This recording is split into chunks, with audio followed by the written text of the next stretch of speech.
You may test the microphone. I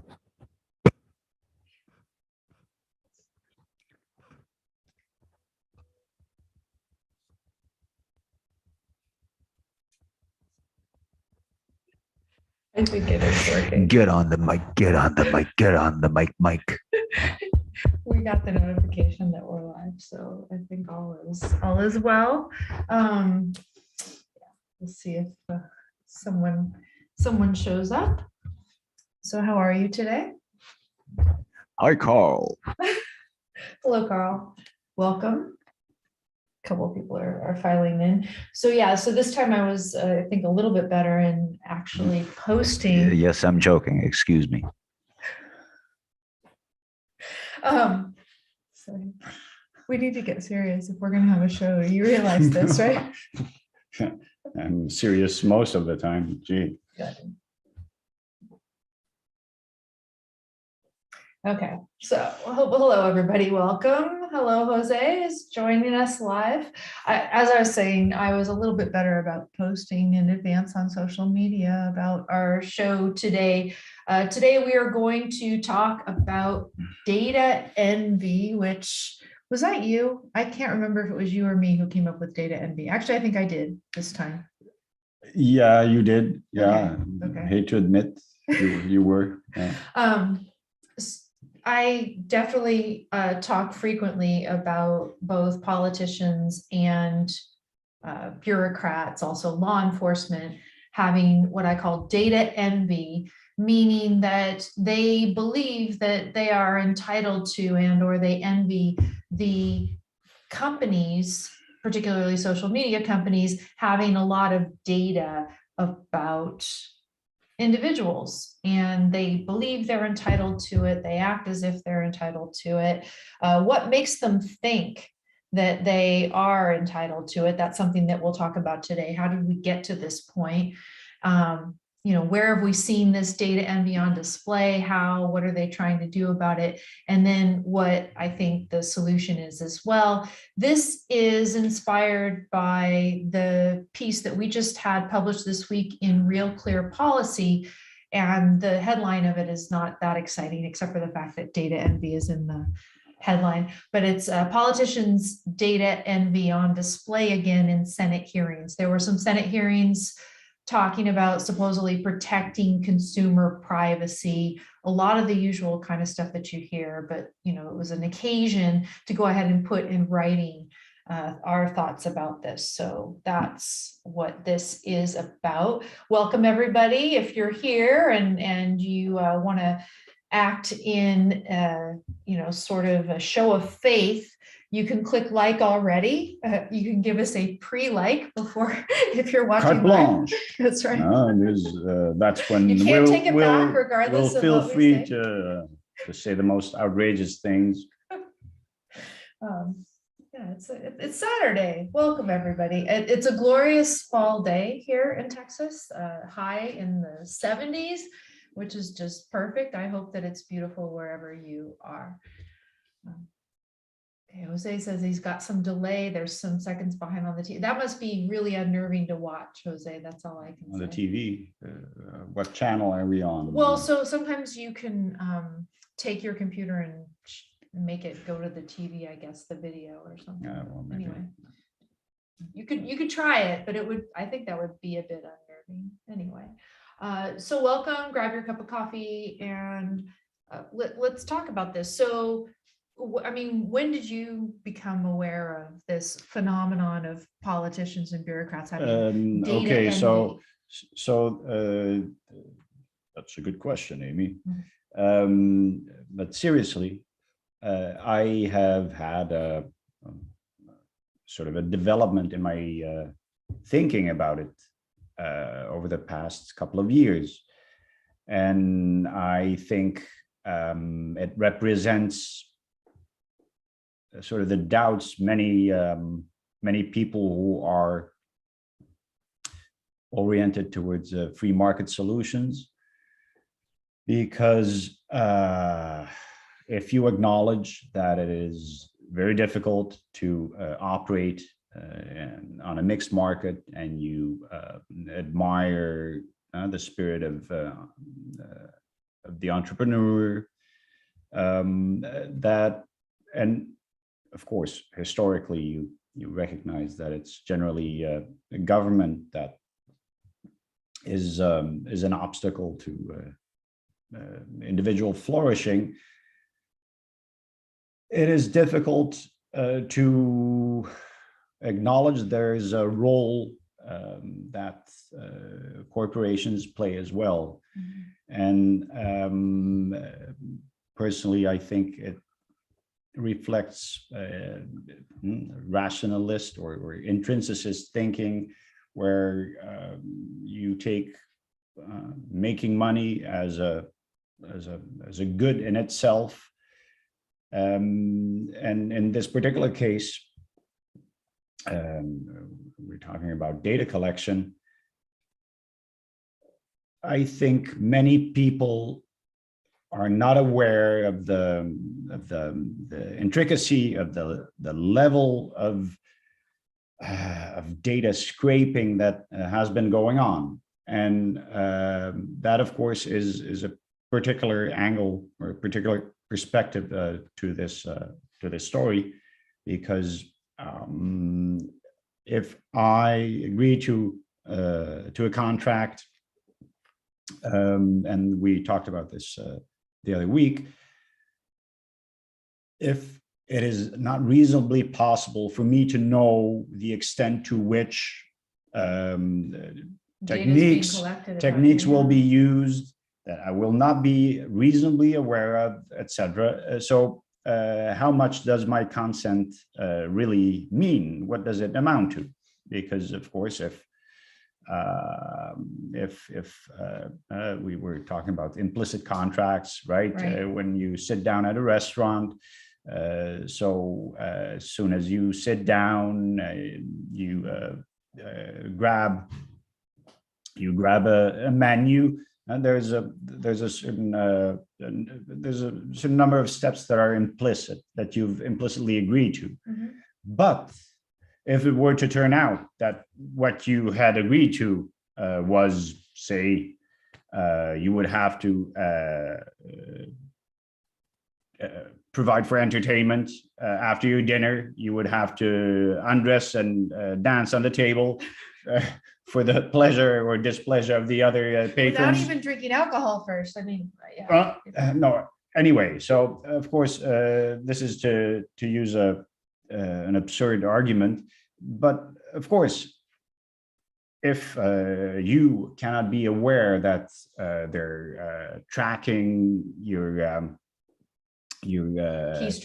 keystrokes, if you're not aware that you may or may not be part of a psychological experiment to see how you respond to certain input, what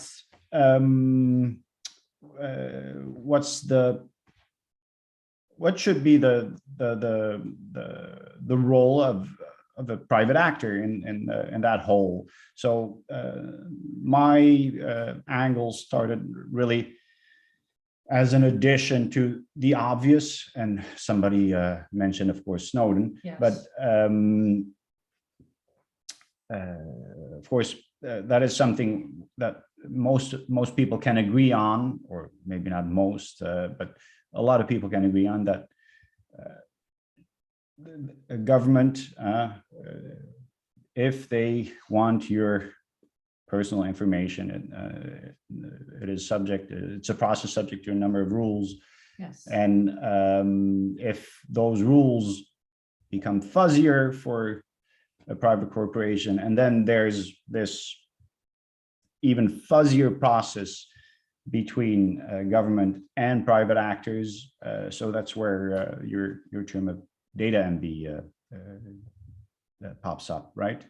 Yeah. Oh, yeah. No, so there's two things that you're talking about here. One is that maybe you have become more aware of the extent to which private corporations have been, without adequate consent, collecting more and more data about people and doing all sorts of very creepy things.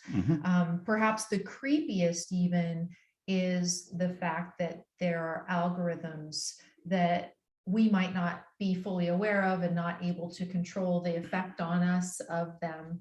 And they keep you engaged more continuously. And therefore, if you guys have heard, Jeremy Bentham had this old model, and it was called a Panopticon. And it was a model for a prison where the guard could watch all of the prisoners all of the time. You'd have a single guard stationed in the middle. And so the way that this architecturally was designed was that there was a bunch of hallways that were spokes out from a central station where the guards could be. And so one guard who's stationed in the middle can watch a whole bunch of prisoners along the different spokes of the design of the building at one time. And so the idea was round the clock surveillance could be achieved. And this has been an analogy, metaphor that's been used in the privacy space for a very long time, that there is this panopticon of just 24/7 surveillance across all dimensions of our activities. And this is achievable more and more to the extent that you are continuously engaged in online platforms, and the government is able to retain or get ready access to this. But now we think it's not just the government, but it's the corporations themselves. And increasingly in recent years, and really jarringly for me, when you see Jen Psaki up in front of everybody, telling everybody that they're informing Facebook as to what is misinformation and having them do something about it. Last year when I saw the FTC consent with Facebook, and you start to see how much interaction there is, cronyism between government and these platforms, and then you start to see how much these platforms are collecting, the algorithms that they're using to keep you continuously engaged so that they can collect more and more and more about your round-the-clock activities. Then you start to think, okay, we're really in this panopticon. Nonetheless, obviously, I think the politicians don't feel that they have all of the access that they want to all of our data. And this is where you have these hearings where you'll get senators sitting up there and saying, oh, Facebook is so bad and the consumers need to be protected from their privacy practices that are fraudulent or unfair and everything. And then what is the solution that's proposed to something like that? If they say, well, Facebook is being fraudulent with respect to the collection of data, what is the solution they propose? It's more control. They need to take control, right? Yeah. So in this particular case, what was proposed in a hearing last week is, and it's part of this $3.5 trillion monstrosity that they're still going to try to get passed at some point by the end of the year, give us a nice Christmas present, right? In there, they propose a new bureau within the FTC with a huge budget and powers and everything that is supposedly going to protect consumer privacy vis-a-vis social media and other actors.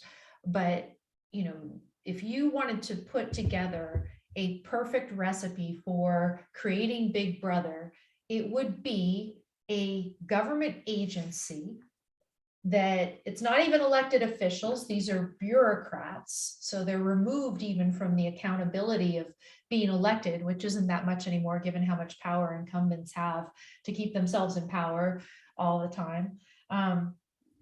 It's a government agency, and it would have this power to supposedly supervise the privacy practices, the use of data, et cetera, of these companies.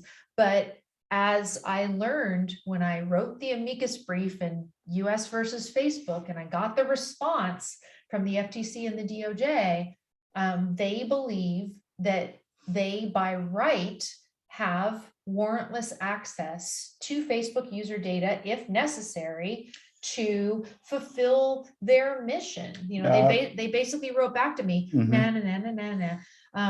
how is this possible? We'll talk about the law in a second, but you had something first. No, so that was a rare moment when you had a documentary trail of this being, by order of the court, but then of course it was a settlement.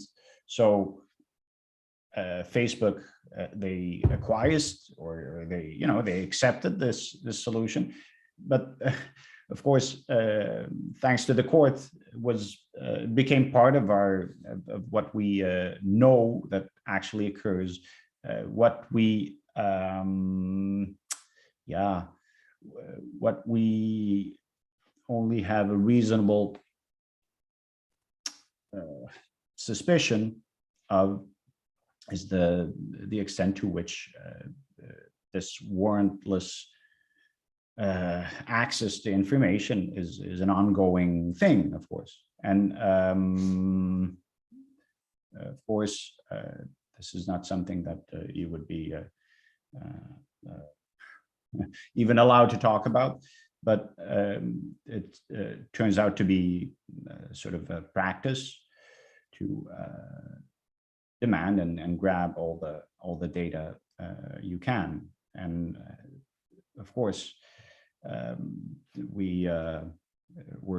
we're able to make the temporal connection of the Patriot Act expiring, and this new model really establishing itself, and the new model consisting of surveillance, partnership, public-private partnership for surveillance, and it's it's cheaper for the taxpayer. Well, of course, it's not cheaper, because they won't reduce any government institution, but they have outsourced the data collection to private companies. Yeah. And these private companies, they are going along with it. And so how did this happen? And Jose brings up an example here in the chat, which is exactly spot on. Biden wants to monitor all bank transactions over 600. Now, is it over 600, or is it if they have over 600 from a certain party within a year, because they're trying to figure out, if somebody should have been reported on a 1099 form or something. But anyway, it's all transactions relatively small over, a certain amount, and suddenly they think that they have the right to all of this data, right?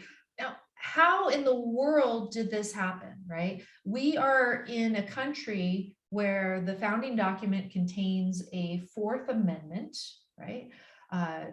It's not the founding document, I guess one of the founding documents, the Constitution, contains a Fourth Amendment. And the Fourth Amendment says that if there are persons, houses, papers, or effects of human beings, that those, if they're going to be subjected to a search, you have to have a warrant based on probable cause, based on particularized suspicion. And yet here they are thinking that they are, and acting as if they are entitled to all of this data about you as a law-abiding citizen, you about whom they do not have probable cause, they do not have particularized suspicion. They think they can just get this data. And how in the world is this possible? So let me tell you the story. And this is a somewhat complicated story, grab your coffee. It's a story that some people think that you're not interested in hearing because it's too technical, because it has to do with law. But it is the thing that makes it possible for the FTC to tell me, nah, we can get the data. It makes it possible for Biden or Jen Psaki or whatever to get up there and say, oh yeah, of course we can get all that bank transaction data. We're entitled to it. Let me tell you how this happened. In the early 1900s, there were cases in the law called secret agent cases. And so if you watch The Sopranos, you could think of, Tony Soprano. Remember, he'd go in the basement and he'd have these conversations with some co-conspirator. And typically they'd have like washing machines running in case it was bugged and nobody could hear them and they're whispering, right? But suppose the co-conspirator turns informant and goes to the government and gives the government information about Soprano's criminal activities. Is that a search? Is that something that they should have had a warrant for or not? And these early secret agent cases said no, they said that because Tony Soprano shared this information with a third party, this informant guy, that Tony Soprano did not have a reasonable expectation of privacy in that information that he shared. And so when the informant goes to the government and gives it to the government, that is not a search within the meaning of the Fourth Amendment. And so therefore there didn't need to be a warrant. That's the secret agent cases. And they didn't really, say too deeply as to why it is that there's no reasonable expectation of privacy. But you notice it was in the context of a criminal investigation, government putting secret agents or, taking people and turning them into informants, inserting them into a criminal scheme and doing some investigation, gaining some information that way. That was the context for these. And that context for this type of case and for the third-party doctrine, the only places that it was applied were in the context of criminal activities all the way up through the 60s. Then in the 1970s, you have a couple cases. You have Smith and Miller, banking and phone cases. And I believe Miller is the banking and Smith is the phone. Suddenly, you take this third-party doctrine, which again had applied only in the context of these criminal arrangements all the way up to the 60s. And suddenly you transport it into an ordinary business context. It's just, you and me, the average person, having a contract with the telephone company or with the banking company. And suddenly the government says, if you share information with your phone company, if you share information with your bank, You have no reasonable expectation of no privacy. reasonable expectation of privacy. When it's turned over, then there's no Fourth Amendment interest. You don't have to have a warrant, no probable cause, no particularized suspicion. And so there's two problems from my perspective. And, this is easy to look at in hindsight, right? Because I think the judge did get it right in the early secret agent cases, but he didn't explain fully why. The first judge who did this did the right thing, but he didn't explain fully what the rationale is. Why is it that there was no reasonable expectation of privacy in that context? And people just get the doctrine, the third-party doctrine as they call it, divorce it totally from the context out of whence it came, and just bring it right over into these ordinary contracts.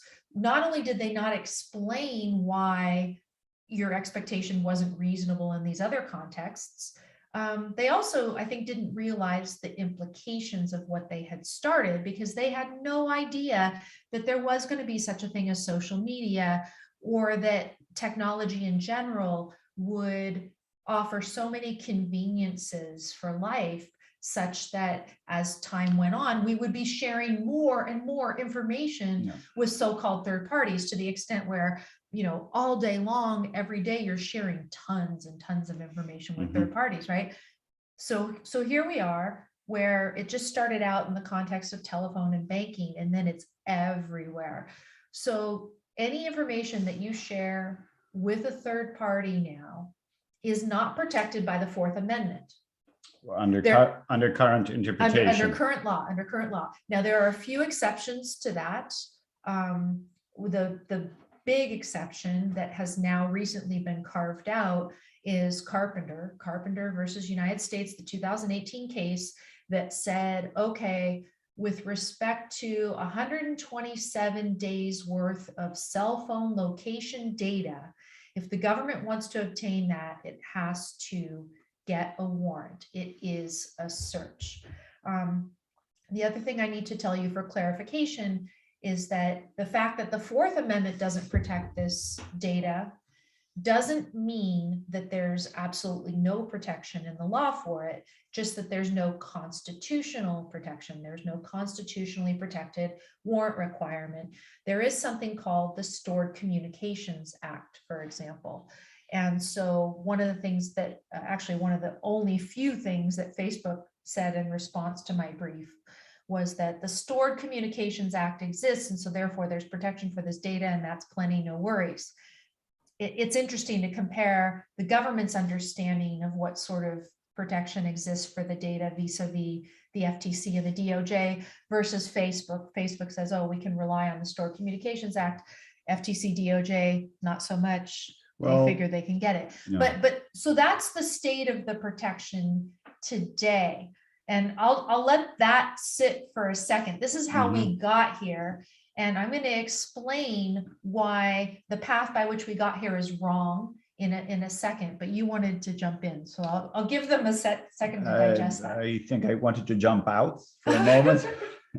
I'm sorry, No, but do you no. see, I mean, this is complicated, but this is, Yeah, this is the but story. I don't so- know how else to make yeah, it but simpler. no, but so I'd bring it back to the question of looking at it from the perspective of these public-private partnerships occurring now. So of course, in that case, Facebook was glad to to hotly reject your suggestions, and they would accept their arrangement with the authorities, and so I find it interesting to see how the mechanics in the US are different from the mechanics sort of in Europe, where on the one hand, you don't have, or traditionally you do not have the constitutional safeguards that you have as a citizen in the United States. So when legislation is enacted in the field of, well, we're talking about big tech, right? So the assumption is that it is, the authorities who are going to protect the citizen against misdoings by corporations. Right. Yeah. And whereas, of course, this is, a partial view of reality. You see another type of partial view in the United States, which might be conducive to, a more fascist, excuse the word, more fascist, in other words, corporatist arrangement here, where perhaps they can scratch each other's backs. And it seems the very worst that can happen at this point, where we know, But like we know counterexample, politicians, what about well, Italy, right, that we you just know talked we know about politicians, we know politicians, they need funds for their re-election, and where do they get those funds? So it becomes this cesspool of helping each other out, right? And I find that the most worrisome aspect, I guess, because whereas in a healthy situation, and that regards not only the law strictly, but it's I mean, the press, there's no such thing as the constitutional role of the press, yet the press has a function as being one of the checks and balances, right? So press, businesses, and of course you can refer to the example of Apple. If it's not going to be a wealthy company that is going to stand up for their own rights, but also for the rights of their customers, who is? Right. Who's gonna stand up in court and spend millions to defend his individual rights? So Apple stood up for user privacy. Whether they're going to continue to do so is a question. Sure. But if the alternative is that you have these deals in place where the data collectors are simply going to smile and hand over everything that that their partners in government deem useful, without any reasonable indication of guilt of the crime, it means that we're really sliding towards towards a fascist arrangement where the companies are free in name, but at the same time they receive these indications regarding priorities and things that help out Uncle Sam. And so that's where my worry is, and that's a question. I don't personally have this clear-cut answer to it, but I think a question we should ask, time, event per event, development per development, where do we have to address the moral choice of a business? Yeah, when do you decide you no longer want to do business with a company because they have not been forthcoming with respect to, say, their data gathering practices, their algorithmic use practices, how they do it, what they collect, right, and what they subsequently do with those data. Yeah. So the thing that you're talking about, this partnership, between corporations and government, is something that makes the whole situation a lot messier. Because even if the company is, for example, not legally compelled under any theory to share the data, they might be more willing to do it to the extent that they are legally permitted to, right? Whenever they think that they have a legal justification for choosing to share the data with government, and they think it's going to benefit them, and they're in this crony partnership with government, they might do more of it, and that makes it even messier. But if we go back again to, what is the current state of the law with respect to a government supposedly being able to compel the turning over of the data, let's kind of, review again where we are. So we're in the situation where there was this doctrine, it came over into the legal contract context, and that'll be important in a second. A normal contract where it's just you and me making contracts with our phone company or our bank, or now these days social media companies, Starbucks, when they have their little discount card that you swipe all the time and they're tracking how much you're spending.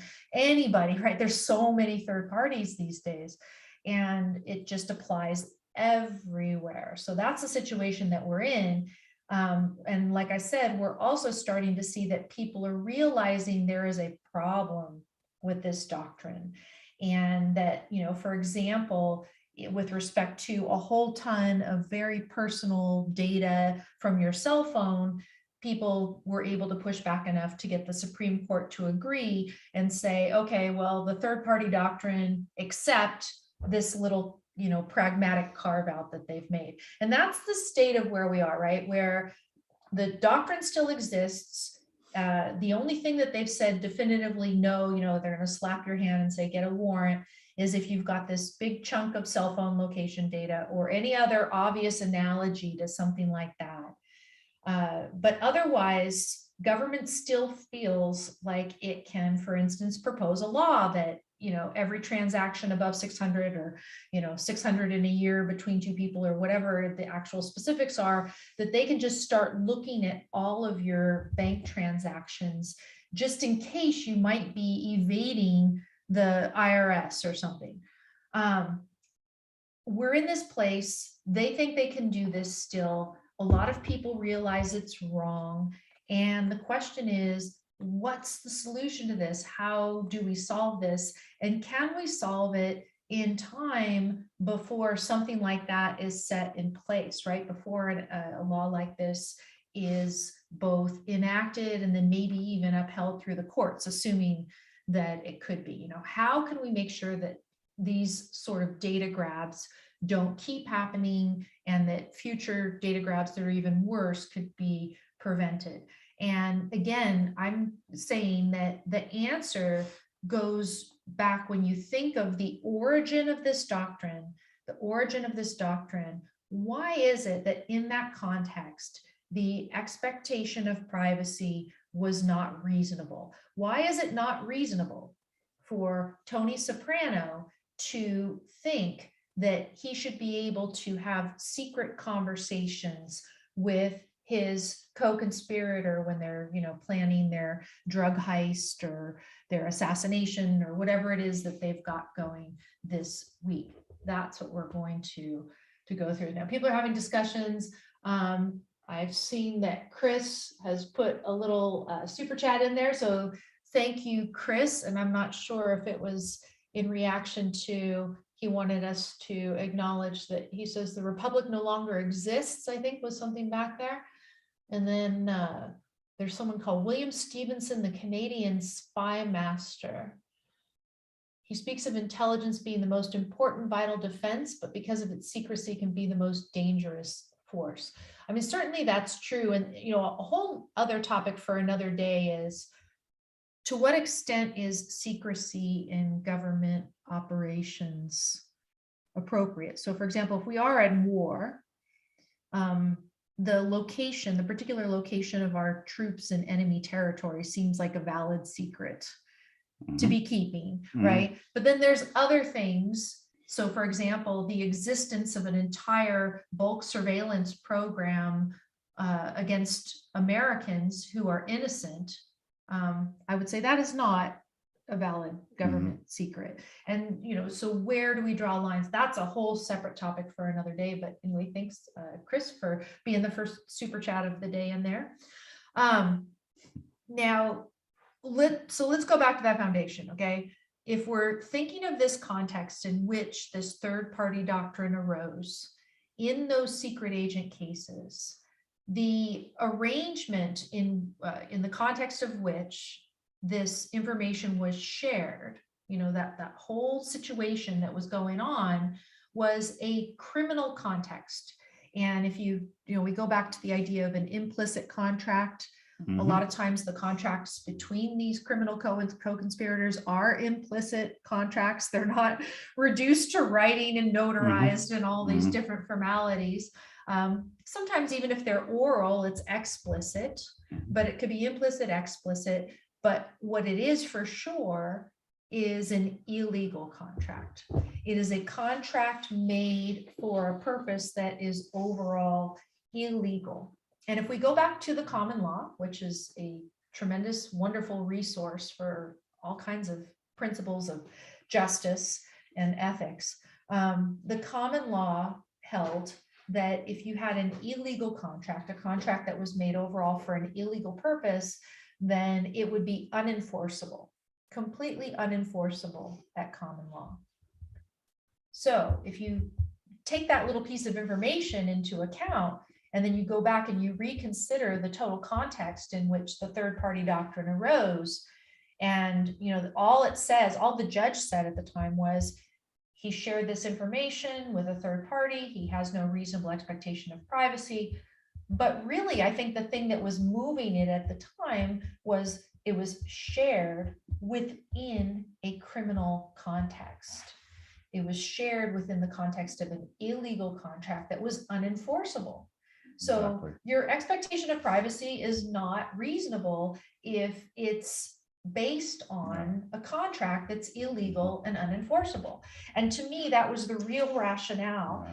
And so that was the rationale that was completely ditched and unaccounted for when they transported the doctrine into the context of a person's account, a person's contract with their bank or with their phone company. There was no justification for transporting this doctrine over there and then saying that a person who is not a criminal, who is not making a criminal contract, is just sharing information. They're sharing it for a limited purpose, but it would be reasonable to retain an expectation of privacy with respect to other purposes. So that's the rationale. Yeah. And now maybe, at the risk of really grabbing the ball and stealing it. No, but I could extrapolate from this and make maybe a daring argument, and I'm pretty sure certain people would disagree, but if we consider that there's, let's say, a fraudulent aspect to the type of agreement we give our consent to in the case of big tech companies. Mhm. So if we turn around the argument, now it's actually government condoning that for the benefit of satisfying their own data envy, Wow. Yeah. instead of let's call it protecting the consumer. So essentially, the government would have a reason to allow Mark Zuckerberg to go on with these algorithms and do for what he's example. doing. Well, Yeah. Because, again, one of the things we've talked about in the last couple of weeks is that when Facebook was responding to the allegations of the whistleblower, Frances Haugen, and, and they were saying, oh, well, we remove hate speech and we remove incitement and we do all these things. Again, they remove the byproducts of the algorithm. They remove the byproducts of the algorithm. They never talk about removing the algorithm or adjusting the algorithm. But it's really worse than that, because it becomes that aspect of say Facebook's operations. It becomes a self-reproducing phenomenon, because if the complaint is there is misinformation and conspiracy thinking on your platform, and your response is, okay, we're going to institute fact-checking. Exactly. So what you do is actually you confirm a certain bias that apparently is existing out there.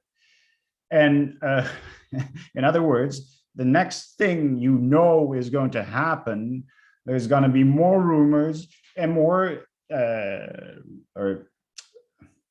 alibi for you, or more justification for you to do it even more. And that is in fact what we've seen during this Rona year and a half, or the Rona years, is that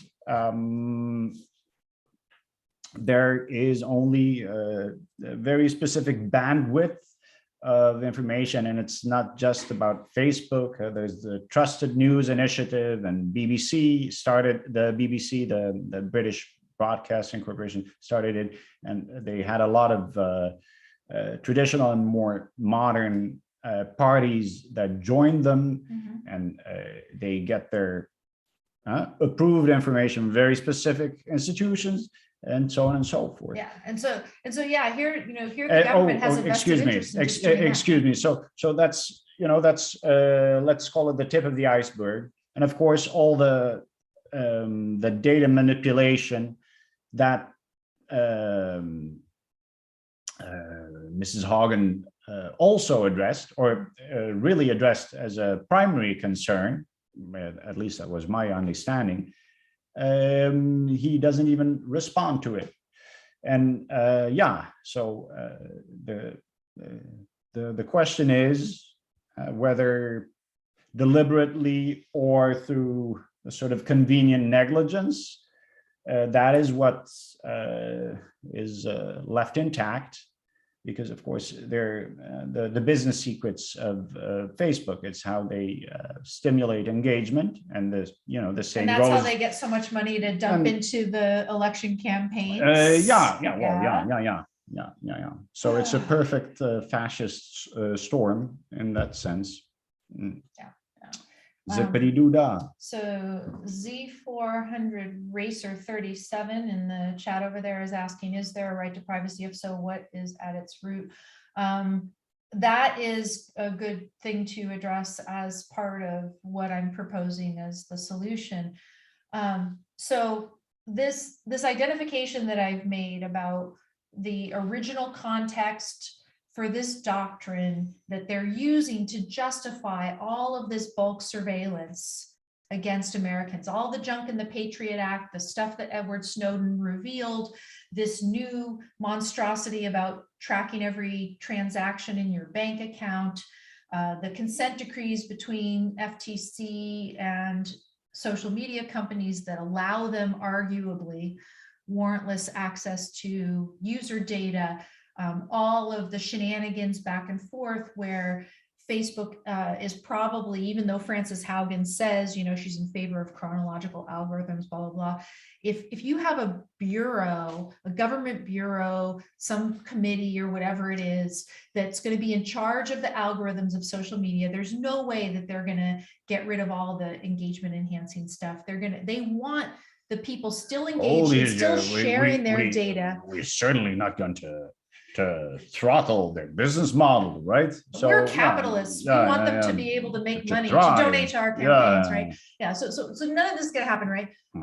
So what is then, again, it's this whole criminal context that even made the doctrine possible, the doctrine that they're using to justify everything. And so now we're in the situation where traditionally in our country, a person, a government agent who was investigating a crime, if he was investigating you, Benjamin, he would, if he wanted to know something about you, get information about you, he would have to come to you with a warrant. And now they don't have to go to the subject of investigation and present a warrant or any of that messy stuff.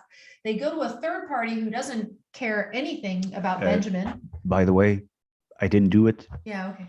Yeah, that's what you say. They all say that. So they instead will just go to Facebook or, Benjamin's bank or cell phone company or whatever, and present not even a warrant, but maybe a subpoena, who knows, to them, and get them to turn over information about Benjamin. This is wrong, right? So, we got here, I explained how we got here. I explained that the way that we got here is illegitimate, that the whole doctrine that supposedly justifies this behavior grew up in the context of criminal arrangements. You and I are not criminals. So how do we get out of this? And the reason that we've got, kind of to answer this, is there a right to privacy, et cetera? I'll explain that what helped me to think of all of this, to think of the contractual basis of privacy, et cetera, is that for decades now, I hate to admit it's been decades, but it has, I have been analyzing privacy in terms of property and contract. So I do not actually see privacy as a right. I say that privacy is a state. It's a state of privacy that you have, and you achieve that state of privacy through the exercise of your other rights. So through your exercise of your right to liberty, of property, or contract. Or having respected your property rights in context. That is, sure. Yeah. So it's and rights, and again, I'm an objectivist. I've learned so much from Rand. For her rights are rights to action, right? So what action are you taking if you're keeping something private? At the most basic level, if I want to keep something private, I just keep my mouth shut. That's not acting, it's refraining from acting, right? It's going to be a difficult one. Huh? But yeah, but if you want to protect information, then you do it via your property, via your contract, maybe sometimes via your liberty. You just choose to walk away where in a direction that you're not going to be seen by as many people, right? So you can see it as privacy being a consequence of your exercise of other rights, not a right directly. Okay, but in this case, doesn't it concern what other parties, public and private, have a right to do with respect to what is yours? Sure. I mean, it's a restriction on other people's liberties. That is, of course, it's a reciprocal situation. But so the idea is that if I'm engaging in a valid exercise of my property right, then it doesn't infringe on your liberty to have to respect. No, okay, but your privacy exists in the situation where these other parties respect your rights in that regard. So anyway. Yeah. So that's the context that I've been working with for a long time. I'll say, because Leonard Peikoff's birthday was yesterday on the 15th. So to thank him, because he is actually the one who set me down this path. Years ago, I was working as a research assistant for his radio show. And I was in law school at the time, and he said, "Hey, Amy, go out there and see whether there's a right to privacy," asking exactly the same question as Z400 Racer 37 in there in the chat is asking. And I went and I looked and read carefully the article, the law review article that has been given credit for giving rise to the right to privacy entirely in the United States, where really it's the US is really the one that first sort of brought a freestanding right to privacy to the fore. And the article is just called A Right to Privacy, Harvard Law Review article, 1890. Warren and Brandeis are the two, not obviously Elizabeth Warren, probably not any ancestor of hers even, right? Who knows where she's descended from, but let's not get into Joyrides that. and Space Woman, right? But in any event, Warren and Brandeis, they wrote this article and they gave all these arguments where they said there needs to be this right to privacy, and they tried to say that the rights to property and contract were not adequate to protect privacy. And I disagreed, and I, wrote a whole dissertation on this and everything else. But, again, it was Leonard Peikoff who set me off down this course. So thanks to him. But as I said, I've been steeped in this for decades. And so when the question came up about this third-party doctrine, and I considered it for the first time, I realized that it was invalid to bring it into the context of these legal contractual arrangements. So what do we do now, right? What do we do now? As I said, the current context has this Carpenter case, 2018, recently minted, relatively speaking. There hasn't been a landmark case like that since, doing anything significant as far as I know. And they said there is a carve out with respect to 127 days of cell phone location data, but they didn't go further with it. There were some concurrences that explored bases for doing this, especially looking at a property basis for contract. They were always looking, who owns the property right in the data as the answer. And again, where I think that they could tomorrow figure out what to do with this third-party doctrine is if they just went a little bit further than some of the justices have. Some of the justices have already looked at the property basis for privacy in concurrences to the Carpenter case. If they go just a bit further, they'll get to contract. And if they start thinking about the contractual basis of privacy, then they wouldn't have to artificially talk about whose property is this piece of data. If this data arose within the context of a legal contract, then it should enjoy the protection of the Fourth Amendment, as long as it's in, as part of a legal contract again. And if they were to recognize that, they wouldn't necessarily have to adopt my whole view of privacy. But what they could do is something that Justice Scalia started quite a long time ago now, which is to, sort of reinvigorate the property basis for privacy that always existed there traditionally in the law. And recognize that also, especially given the way that our lives are led today, that they need to recognize that contractual basis for privacy too, as a reason to say that a search has occurred and that the government agent needs to get a warrant. They need to get a warrant. Yeah. Plus, what you can say is that if there's hope here, then probably it lies in the field of private litigation, which extends the theme of another couple discussions, right? Of course, No, I mean, so, you came up here in today's show with an idea for another type of private lawsuit, which would be, in effect, suing Facebook. Yeah, for relinquishing. For Fourth Amendment violations, right? They always talk about, are they a state actor with respect to censorship?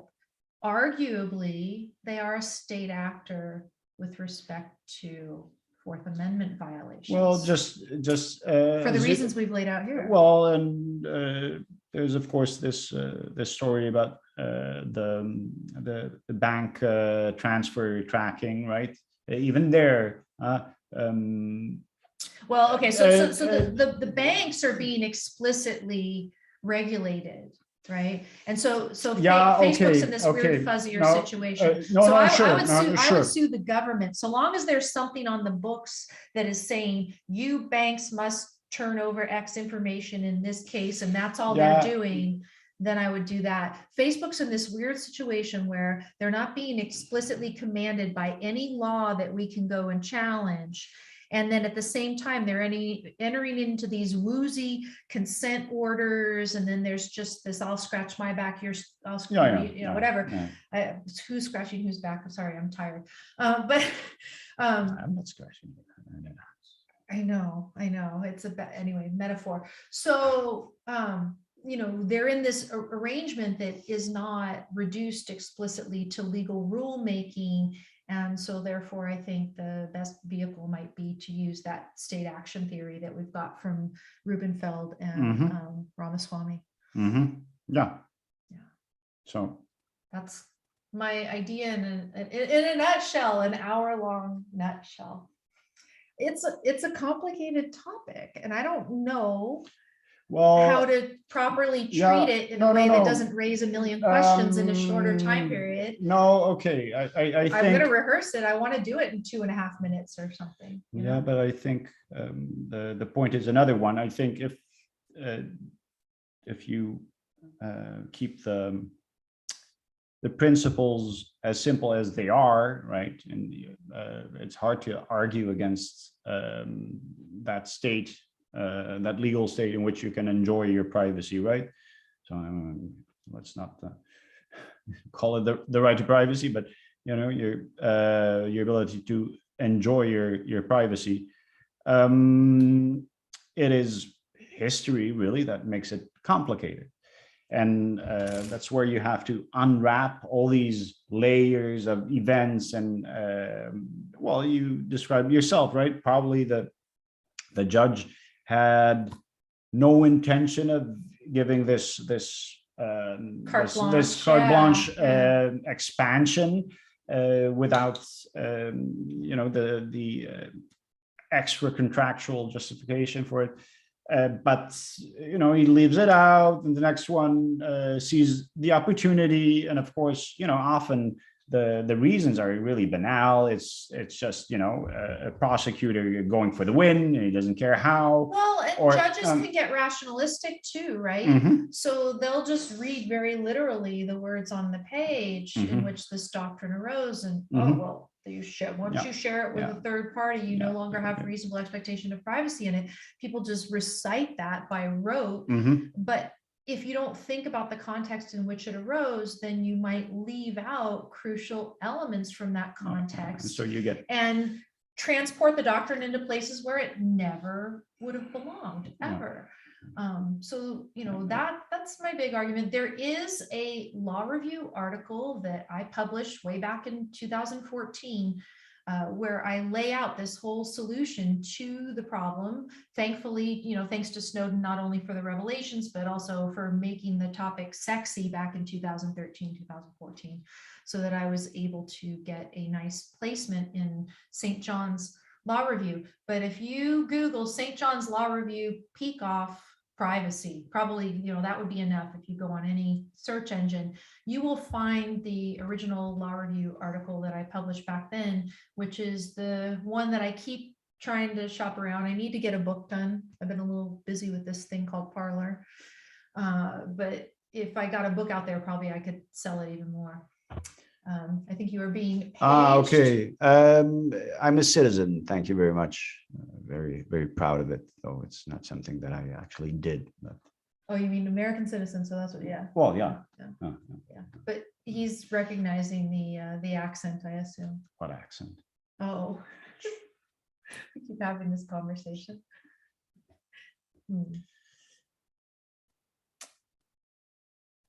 Very perceptive. Okay, so anything else today? What have you seen in the kind of the crony care realm. Do we need to do any mop up on that for Senti, this week? senti Carlo, mi piace molto la liquirizia, forse ti mette l'anima in pace. Okay. Yes, excuse me. Gone. I hope it wasn't anything obscene. No, not at all. Okay. No, not at all. Okay. No. I guess we'll find Obscene. out when YouTube. Obscene, either I leaves don't it up or even not. know what obscene means. You have to take into consideration my background. So, So you were saying. Oh, so is there anything that Pardon. we need?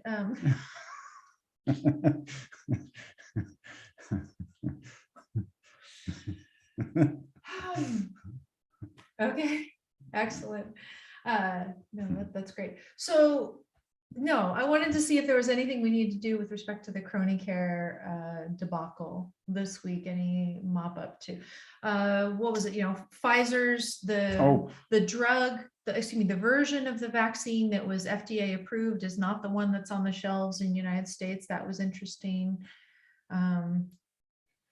There's been a lot more touting of the Merck competitor for its own drug, ivermectin, which is unfortunately for Merck no longer under patent, but the new one will be. And so of course everybody loves it.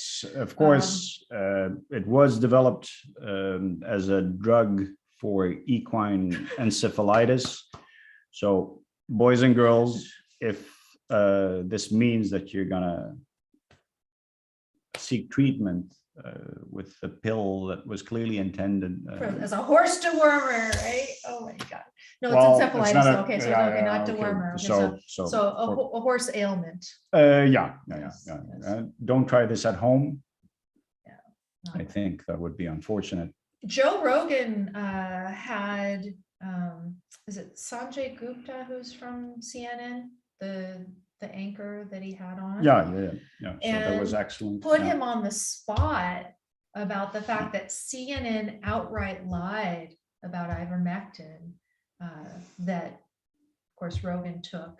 And we don't know exactly what part of Rogan's protocol made him better, because he did a few things at once, including the monoclonal. You did the whole kitchen antibodies, sink. Yeah. But we do know that ivermectin did not hurt him in any way, shape, or form. He got better very quickly, came up with a negative test, and apparently 6 days after first diagnosis of COVID, not only had a negative test on the day before, but on the 6th day was back working out. So certainly you can take ivermectin as part of a treatment regimen and do quite stellar. I heard another story again of someone who was 72.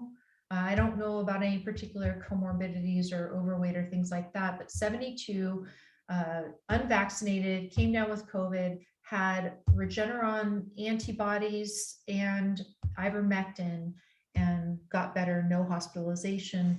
There's a number of stories about it. So yeah, the people continuing to discount ivermectin as a possible treatment is no good. I think there's new data coming in all the time about it as well. I haven't really kept up with it. The only question, right? Again, well, there's two questions, right?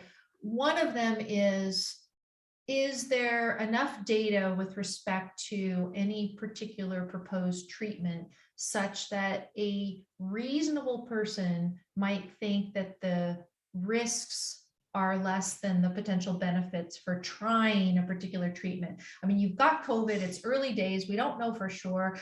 There's not these well-funded random controlled studies of everything under the sun. And yet maybe there is enough data with respect to a drug that's proven safe in billions of people it's been given to, that you should go ahead and try it, that it would make sense for you to try it, that no reasonable person would deny you the right to try it. But that's, and many physicians have noted this, that the whole approach to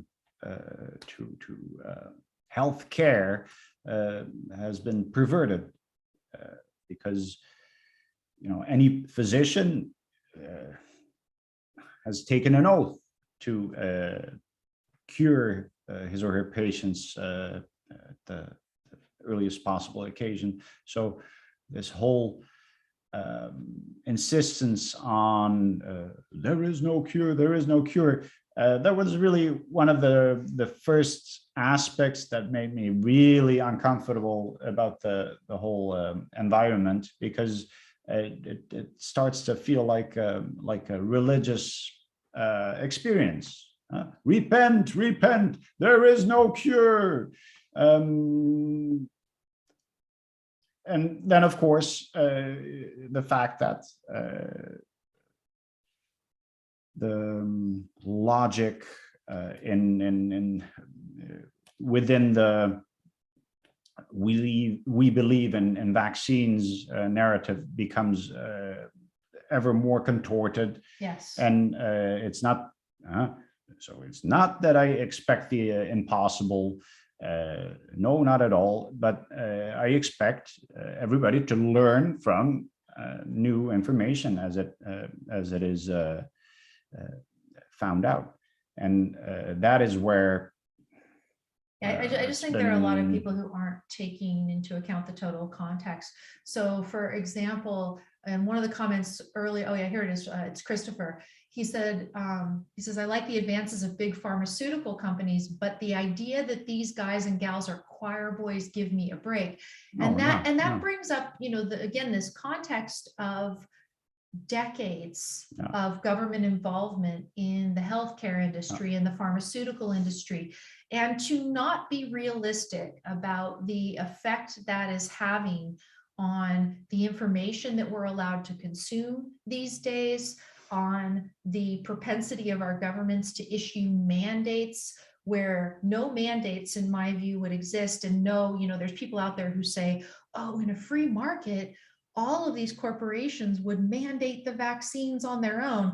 I do not think that the state of knowledge and the state of supposed efficacy of these vaccines, the risk benefit and stuff, is solid enough that a corporation acting on its own would do mandates. Some would try, certainly some would try, but I think it's ridiculous. But today it's worse for government to be of course, instituting. but the whole idea of government signing these distribution agreements at the cost of a waiver of legal responsibility, of liability. So at that point, in what sense do you, the consumer, the patient, or the potential patient, call it whatever you want,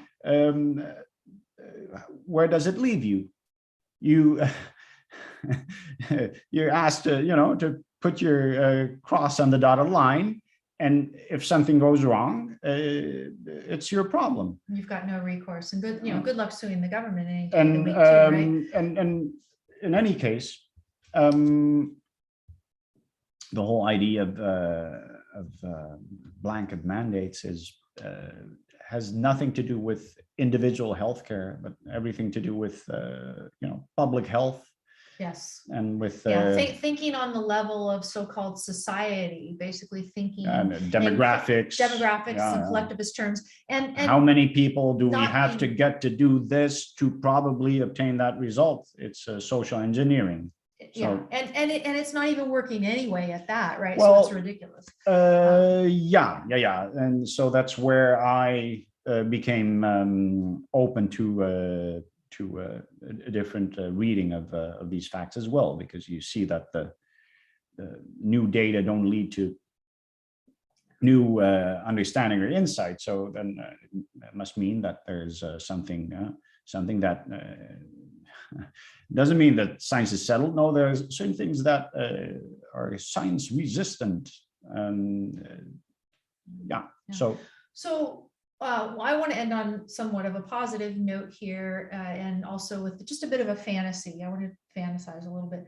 So this week, there was an article in the New York Times talking about the risk of serious COVID, getting really sick for kids. And this is, again, New York Times, that you would expect to just keep touting the narrative. And the New York Times, they said, as a subhead, so it wasn't, buried deep in the article, it was prominently displayed, that the risk of a serious COVID case for a young kid is lower than the risk of a serious COVID case for a vaccinated 70-year-old. Okay, now, you know, the numbers and the stats and getting to that number, but here's the New York Times admitting this, that you've got a very, very low risk if you are a young kid. And I would say based on that alone, the idea of mandating vaccines for kids Yeah. is insane. And so what my fantasy is that Gavin Newsom would be forced to, you know, he likes to get on camera and see himself and all that stuff and give all these pronouncements of how things are going to be in California, except for him. I heard, and I don't know if it's true, so go check your facts for yourself. I heard his own 12-year-old who is eligible to receive the vaccine in California, and anybody else would be mandated to do it. His own 12-year-old is not vaccinated. Go check that for yourself. He's a hypocrite if so. Well, There's that. I think he's But a hypocrite anyway. But He's been a proven hypocrite before, right, with respect to masks and stuff like that. But go look. But then, you know, get him on camera, have him read aloud this New York Times article. He has to acknowledge New York Times. I'm sure he loves the New York Times. He has to read it, and then off the cuff, no teleprompters, nobody feeding him anything. He has to justify his mandate for children. That is my fantasy of the day. Can a girl dream or what? it's a bit kinky. Okay. Anyway, that's my dream. Let's all imagine that that Gavin Newsom has to do this.